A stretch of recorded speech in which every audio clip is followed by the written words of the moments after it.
जरूरत क्यों पड़ी? देखिए, एक बयान पूर्व में आया था, मैं इस चीज को बार बार अवलोकन कर रहा हूँ।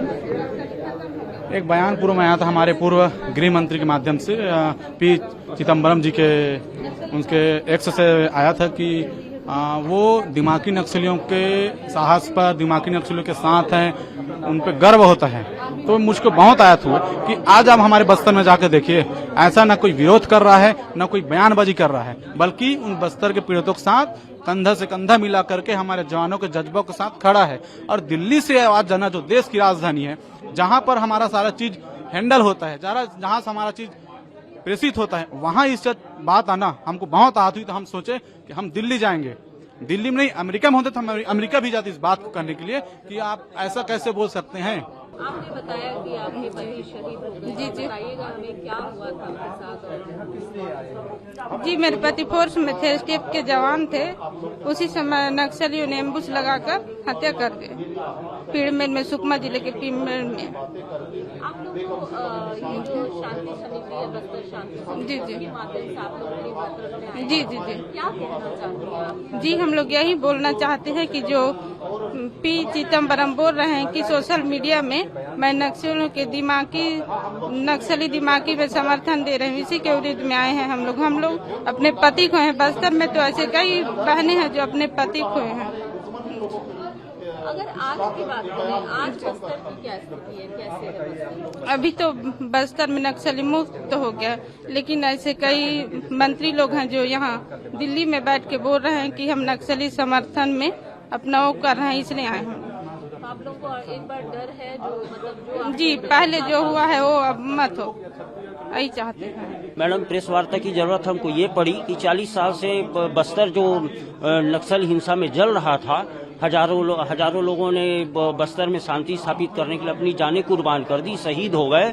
और आज जब बस्तर अपने विकास की ओर अग्रसर है, तो क्या ये दिमागी नक्सल होने पर हमें गर्व है बोलकर क्या बस्तर को फिर 40 साल उसी नर्क की आग में झोंकेंगे? फिर वही शहीद होने का सिलसिला जारी हो जाएगा, वही बम बारूद फटने फिर जारी हो जाएंगे?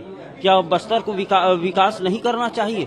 मैडम, बस्तर को विकास करना चाहिए। ये मानसिकता वापस हमको 40 साल पीछे वापस ढकेल देगी, उसी मानसिकता में जहां फिर ब्लास्ट होंगी, फिर गोलियां चलेंगी, फिर जवान शहीद होंगे, कई के घर उजड़ेंगे, कई बहनों के भाई जो है शहीद हो जाएंगे। मैडम, तो ये ऐसा नहीं होना चाहिए।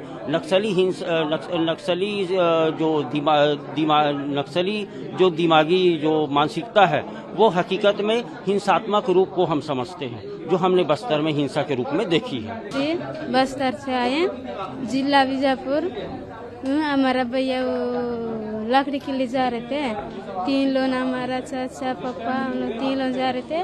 वो ये गांव में मतलब गांव का इस पर जंगल है, जंगल का ये डाले नहीं पता या किला दूसरा रास्ता थे जा रहे थे, नहीं पता कौन दिए, उसका पैर कट गए। हम फिर उसके बाद कैसे करें, हमारा पापा घर से काट लाए, काट से के घर ले जाके वहाँ पुलिस कैंप में बता दिए। कैंप में बताने से उन्होंने आके इधर जगदलपुर लाए थे अस्पताल। तो आप उनको लेकर आए हो, आप लोग कब परेशान हो? अभी उन लोग कैसा रहेंगे, उनका जिंदगी बर्बाद हो गई है ना। उसका शादी हो गया, लेकिन उसको बाल बच्चे लोग भी नहीं है। हम लोग 2 लोग नाथ हैं। जी, माता पिता नहीं है? नहीं, हमारा मम्मी भी खत्म हो गया, भैया भी खत्म हो गया, भाई बहन भी नहीं है। आप दोनों भाई?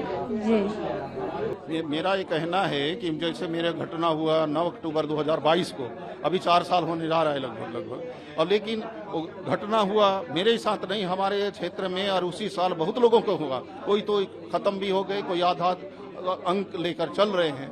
और उसके बाद ले दे के अभी थोड़ा सा बस्तर शांत हो रहा है, नक्सली वहाँ से समापन हो गया, ऐसा बता रहे। लेकिन ये बयानबाजी को सुनने के बाद हमें तकलीफ इसलिए हुआ कि हमारे साथ खड़े रहना चाहिए, हमारे सुख दुख में साथ रहने वाले, वो उनके पक्ष फेवर में बात करके दिमागी नक्सली ऐसा बोलते हैं तो हमें अच्छा नहीं लगता। ऐसा बयानबाजी नहीं करना चाहिए।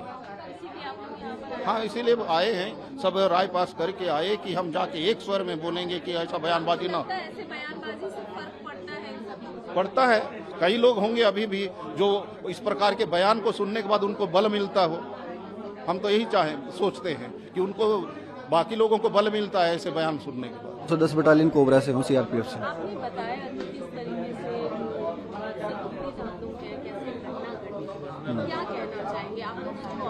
यहाँ क्या मेन ऑब्जेक्टिव? मैं सीआरपीएफ को यहाँ पे रिप्रेजेंट कर रहा हूँ। उन्होंने सीआरपीएफ ने और जितने भी सिविल पुलिस ने जितनी भी जानें गंवाई हैं, कई लोगों के अंग चले गए, कई लोगों ने जान गंवा दी, बिल्कुल कई लोगों की डेड बॉडी भी नहीं मिली, लोगों है ना, उनके पार्ट्स मिले। तो मैं इन सब जो अभी फिर से एक साइकोलॉजिकल और एक आइडियोलॉजिकल जो ये ट्रेंड चल रहा है दिमागी नक्सल होने का, इसको मैं बस ये कहना चाहूँगा कि इन नक्सल मुक्त करने में बहुत खून बहा है, बहुत मेहनत लगी है, बहुत सारे ऑपरेशनल मतलब मदद लगी है सरकार की तरफ से, गांव वालों की तरफ से बहुत सपोर्ट लगा है। तो वो एक दिन में नहीं हुआ है। अब इस चीज़ को अगर इतने बड़े बड़े लोग अगर सपोर्ट करेंगे तो ये बड़ा ही अपमानजनक होगा।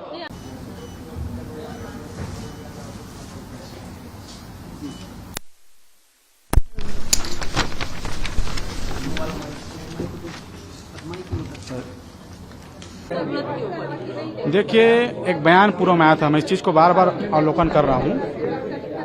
एक बयान पूर्व में आया था हमारे पूर्व गृह मंत्री के माध्यम से, पी चिदम्बरम जी के उनके एक्स से आया था कि वो दिमागी नक्सलियों के साहस पर, दिमागी नक्सलियों के साथ हैं, उन पर गर्व होता है।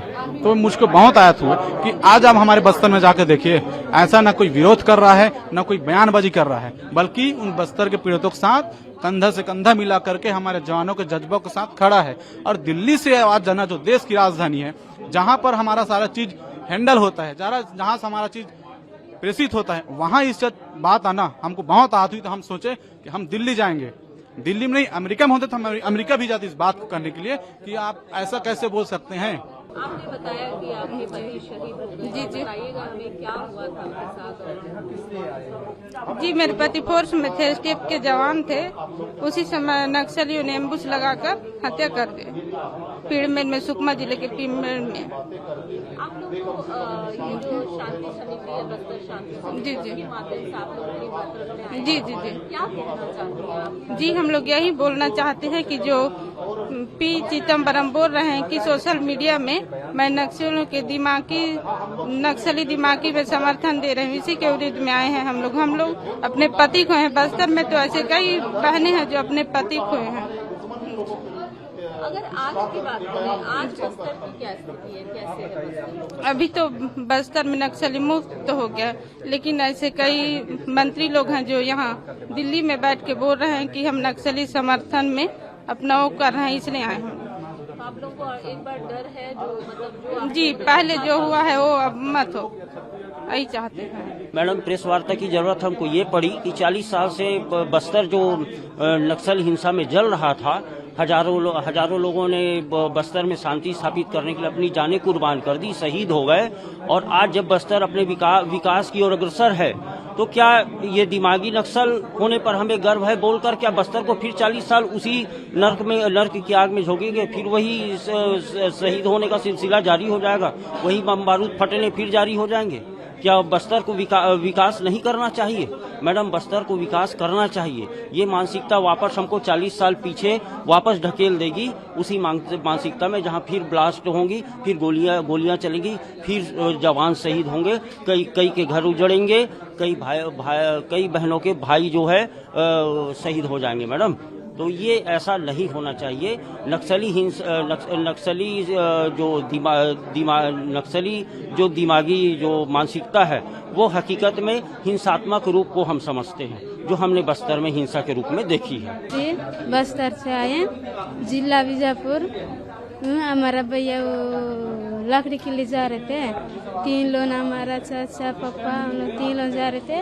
वो ये गांव में मतलब गांव का इस पर जंगल है, जंगल का ये डाल है, नहीं पता या किला दूसरा घर में दूसरा रास्ता थे जा रहे थे, नहीं पता कौन दिए, उसका पैर कट गई है, कट गई। हम फिर उसके बाद कैसे करें, हमारा पापा घर गए, घर से काट लाए, काट से दो के घर ले जाए, घर ले जाके वहाँ पुलिस कैंप में बता दिए। कैंप में बताने से उन्होंने आके इधर जगदलपुर लाए थे अस्पताल। तो आप उनको लेकर आए हो, आप लोग कब परेशान हो? अभी उन लोग कैसा जिएंगे, कैसा रहेंगे, उनका जिंदगी बर्बाद हो गई है ना। उसका शादी उदी हो गया, लेकिन उसको बाल बच्चे लोग भी नहीं है। हम लोग 2 लोग नाथ लोग हैं जी। माता पिता नहीं है? नहीं, हमारा मम्मी भी खत्म हो गया, भैया भी खत्म हो गया, भाई बहन भी नहीं है आप दोनों हैं भाई बहन? जी। मेरा ये कहना है कि जैसे मेरा घटना हुआ 9 अक्टूबर 2022 को, अभी 4 साल होने जा रहा है लगभग। अब लेकिन वो घटना हुआ मेरे ही साथ नहीं, हमारे क्षेत्र में, और उसी साल बहुत लोगों को हुआ। कोई तो खत्म भी हो गए, कोई आधा अंक लेकर चल रहे हैं। और उसके बाद ले दे के अभी थोड़ा सा बस्तर शांत हो रहा है, नक्सली वहाँ से समापन हो गया ऐसा बता रहे। लेकिन ये बयानबाजी को सुनने के बाद हमें तकलीफ इसलिए हुआ कि हमारे साथ खड़े रहना चाहिए, हमारे सुख दुख में साथ रहने वाले, वो उनके पक्ष फेवर में बात करके दिमागी नक्सली ऐसा बोलते हैं तो हमें अच्छा नहीं लगता। ऐसा बयानबाजी नहीं करना चाहिए। हाँ, इसीलिए आए हैं, सब राय पास करके आए कि हम जाके एक स्वर में बोलेंगे कि ऐसा बयानबाजी ना। ऐसे बयानबाजी से फर्क पड़ता है इन सभी को? पड़ता है। कई लोग होंगे अभी भी जो इस प्रकार के बयान को सुनने के बाद उनको बल मिलता हो। हम तो यही सोचते हैं कि उनको बाकी लोगों को बल मिलता है ऐसे बयान सुनने के बाद। 110 बटालियन कोबरा से हूँ, CRPF से। आपने बताया कि किस तरीके से अपनी जानतों के कैसे घटना घटी, क्या कहना चाहेंगे आप लोग क्यों ऑब्जेक्ट यहाँ आने का, क्या मेन ऑब्जेक्ट? मैं CRPF को यहाँ पे रिप्रेजेंट कर रहा हूँ। उन्होंने, CRPF ने और जितने भी सिविल पुलिस ने जितनी भी जानें गंवाई हैं, कई लोगों के अंग चले गए, कई लोगों ने जान गंवा दी, बिल्कुल कई लोगों की डेड बॉडी भी नहीं मिली, लोगों है ना, उनके पार्ट्स मिले। तो मैं इन सब जो अभी फिर से एक साइकोलॉजिकल और एक आइडियोलॉजिकल जो ये ट्रेंड चल रहा है दिमागी नक्सल होने का, इसको मैं बस ये कहना चाहूँगा कि इन नक्सल मुक्त करने में बहुत खून बहा है, बहुत मेहनत लगी है, बहुत सारे ऑपरेशनल मतलब मदद लगी है सरकार की तरफ से, गांव वालों की तरफ से बहुत सपोर्ट लगा है। तो वो एक दिन में नहीं हुआ है। अब इस चीज़ को अगर इतने बड़े बड़े लोग अगर सपोर्ट करेंगे तो ये बड़ा ही अपमानजनक होगा।